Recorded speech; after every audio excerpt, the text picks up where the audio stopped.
জাতিগণ এক ক্রান্তিকাল অতিক্রম করছে।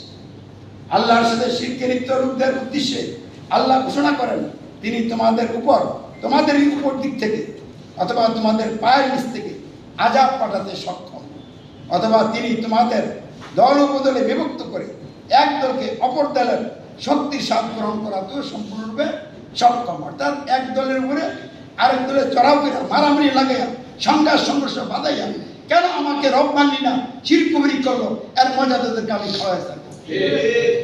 সূরা আনাম 65 নং আয়াত।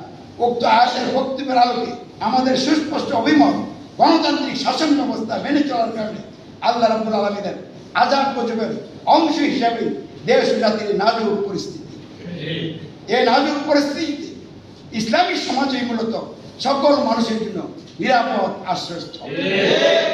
সরকার এবং সরকারের সমর্থকরা আজকে নিরাপদ নয়, এবং সরকার বিরোধীরাও নিরাপদ নয়। একে অপরের বাড়িঘর ভাঙচুর করতেছে, একে অপরের রক্ত নিয়ে হোলি খেলা শুরু করেছে। এসব চলতে দেওয়া যায় না। এগুলি মূলত আল্লাহর আযাব গজবের অংশ। দেশ ও জাতির ক্রান্তি লক্ষ্যে সার্বভৌমতার একমাত্র মালিক সৃষ্টিকর্তা আল্লাহর সার্বভৌমত্বের অধীন তার ওই আইন বিধানের প্রতিনিধিত্বকারী আমিরের নেতৃত্বেই মহাসত্যের ভিত্তিতে জাতীয় ঐক্য গঠন হবে ইনশাআল্লাহ। মানুষের নয়, সার্বভৌমত্ব একমাত্র আল্লাহর। এই মহাসত্যের ভিত্তিতে জাতীয় ঐক্য গঠনের মাধ্যমে সৃষ্টিকর্তা আল্লাহর আইন বিধান সমাজ ও রাষ্ট্রে প্রতিষ্ঠায় দেশে চলমান নাজুক পরিস্থিতির একমাত্র সমাধান।